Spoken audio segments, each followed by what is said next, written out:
Tesla's Gigafactories are like the beating hearts of the company. The entire future of Tesla is contained within these walls that are now spread out across the world. Elon Musk has said the next most important thing that this company must do is to scale up their manufacturing to an enormous size.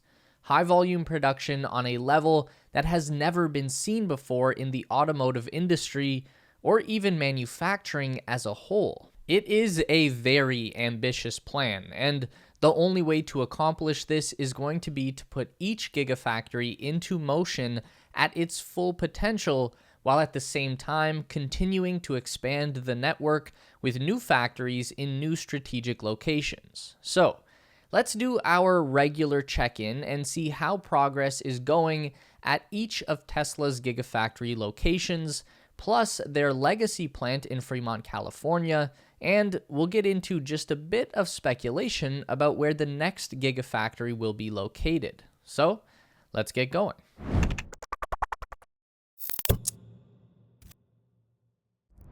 We can start off in China, because Tesla's Giga Shanghai is coming out of a bit of a rough patch, and word on the street is that production is not only going back to normal, but it might actually be better than ever before. Most people are probably aware that the entire city of Shanghai went into a very strict lockdown procedure at the end of March this year. The result of that was 3 weeks of total shutdown for Tesla's Gigafactory. After that, Tesla was able to return one shift of workers to the factory, where they had to live in a closed loop that prevented them from leaving the production facility.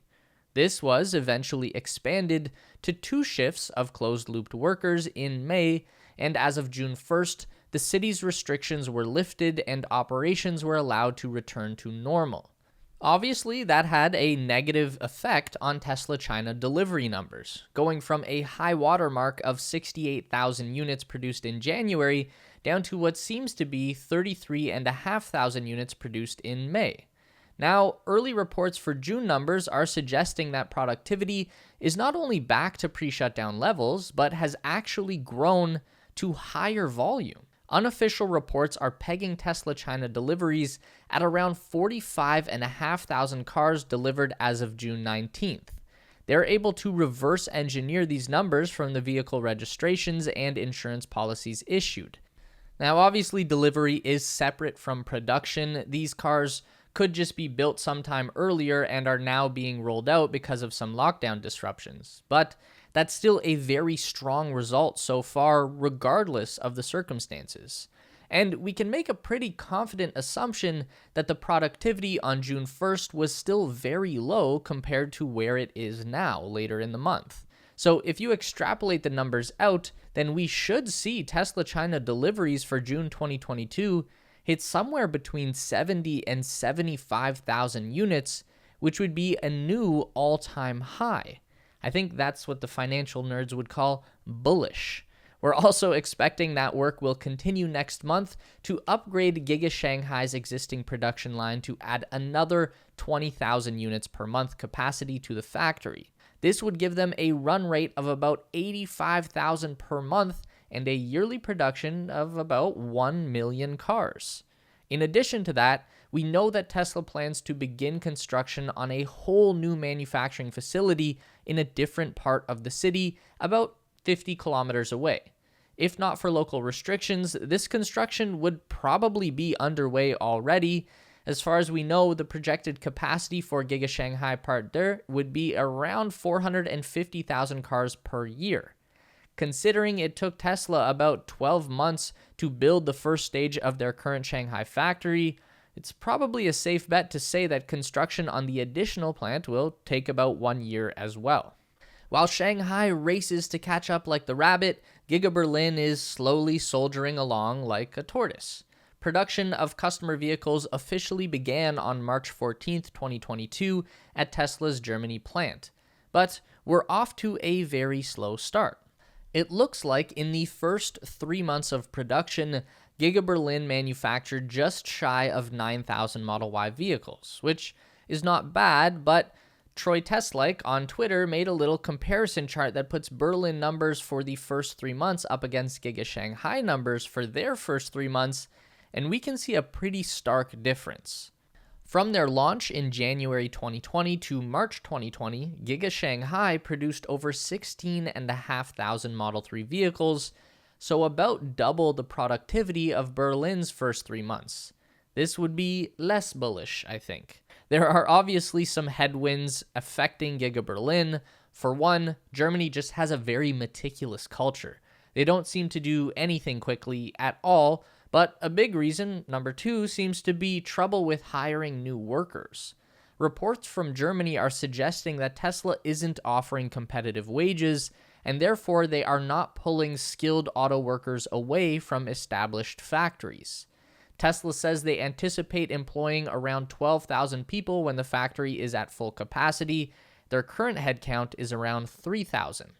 Now, these reports about wages seem to be coming directly from an existing workers' union in Germany called IG Metall.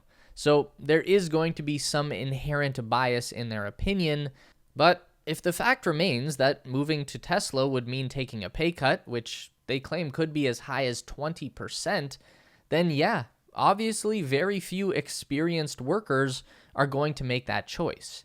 They would have to feel a very strong conviction that wages will increase alongside productivity. Either way, Tesla still managed to achieve a significant milestone on June 17th when they announced that Giga Berlin had built 1,000 Model Ys in a single week for the first time. Elon Musk congratulated the team on Twitter, saying that they were hitting over 1,000 cars in a week, so that's great news. Of course, this is all going down in the shadow of great uncertainty that hangs over Europe, an energy crisis. Countries like Germany were previously very reliant on natural gas imports from Russia to power their economy with cheap energy. And now, for obvious reasons, that is all coming to an end. This has already resulted in a rising cost of energy and heightened inflation for much of Europe.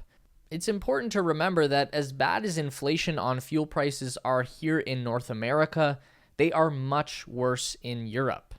Volkswagen CEO Herbert Diess recently commented on this at the Qatar Economic Forum, saying that Germany is making moves to transition away from Russian natural gas, but admitted, quote, "It's going probably not fast enough."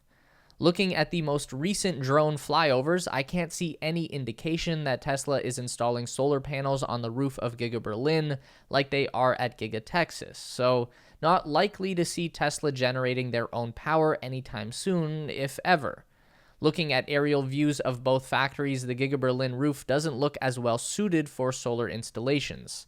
It's very uneven, and there's a lot more stuff sticking out the top.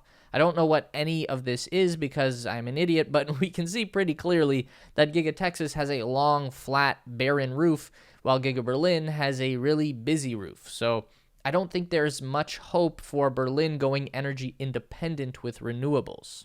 Speaking of Giga Texas, this was the most recent Gigafactory to open and has so far been steadily ramping up productivity.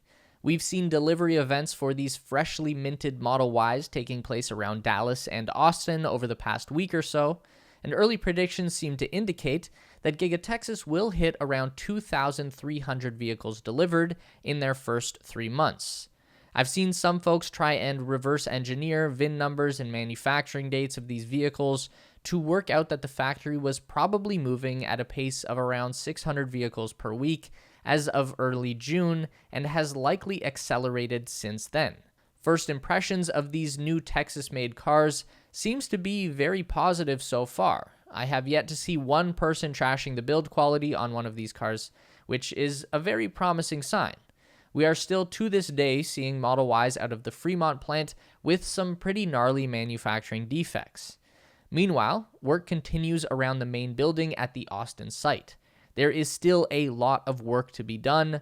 Solar panel installation is ongoing. From recent drone videos, we can see that there are a lot more solar panels up there, but they still have a very, very long way to go. Actually covering the entire roof might take a year at this pace, which is fair because the roof is like a mile long by a quarter-mile wide. We can see that a new foundation is being laid just to the northeast of the main building. The concrete slabs have been poured and vertical beams are beginning to be installed. This will eventually become a battery cathode production plant that will allow Tesla to integrate vehicle and battery cell production all in one location. We can also see that land is being cleared and leveled north of the main building for what will become a permanent electric substation and megapack installation. This miniature power plant will store and regulate the energy generated by that massive solar roof installation. It likely won't be quite enough to take Giga Texas off-grid, but it will allow much of their operations to be powered by sustainable energy. This is another great example of Tesla leading the way and setting the pace. There's no reason that every single new manufacturing facility in the world shouldn't be built like this. Full solar on the roof and on-site battery storage. Quickly checking in on the Fremont, California plant. This is technically not a gigafactory. It's actually a bit of a cobbled together mess, to be honest. But this janky combination of a 60-year-old building and a bunch of giant tents has now become the most productive vehicle manufacturing plant in the United States. So props for that. Fremont delivery numbers for Q1 2022 were over 127,000 vehicles, and the forecast for Q2 is to hit nearly 133,000. Elon Musk has said that he still thinks Fremont volume can grow by another 50% over where it is now, and they're currently on track to surpass 500,000 vehicles per year. Meanwhile, the Tesla Model Y and Model 3 have been confirmed as the most American-made cars in the nation. This study is conducted by Cars.com and takes into account three main factors, which are the manufacturing location of the vehicle, the manufacturing location of the parts, and the American jobs created by its production. The Tesla Model Y actually now leads the way in this ranking, followed by the Model 3 at second place, and Model X and Model S come in at number 5 and 6 respectively. Funny enough, the remainder of the list is dominated by Honda, with Lincoln and Jeep both making one appearance. There are 0 General Motors vehicles in the top 10. Alright, it's speculation time. We are continuing to get very strong indications that Tesla is about to make a very big deal with the government of Indonesia to build a massive infrastructure project that ranges from mineral extraction to finished products. Indonesia's President Joko Widodo has officially pitched his concept for an end-to-end electric vehicle manufacturing industry for Tesla. He proposed that Tesla could start from smelting metal and take that all the way to producing batteries and then manufacturing cars. President Widodo was quoted in an interview with CNBC as saying, "We had a lot of discussions, particularly on how Tesla can build their industry from upstream to downstream, end to end, starting from smelter, then build the cathode and precursor industry, build EV batteries, build lithium batteries, and then the vehicle factory. Everything in Indonesia because that's very efficient. That's what I offered." The Indonesian government also proposed an EV factory with an annual production capacity of 500,000 cars to Tesla that would be powered by renewable energy sources. We are still waiting to hear any official word on the subject from Elon Musk himself, who has been unusually tight-lipped about anything Indonesia related. So, obviously, that's a lot going on for Tesla across all corners of the world. The size of this operation has grown so much in the past 2 years, it's kind of staggering to think about. So how far do you think they can go in 2022 and beyond? Drop your theories in the comments below. Don't forget to give this video a thumbs up today if you liked it. That is so important for getting our content out to more people. If you enjoy the content, then you'd probably also enjoy our weekly newsletter, so sign up with the link down below at theteslaspace.com. A huge thank you to all of our Patreon supporters who are listed on the screen now. You help us make the best content we can, and we really appreciate it. Thanks for watching, and we'll see you in the next one.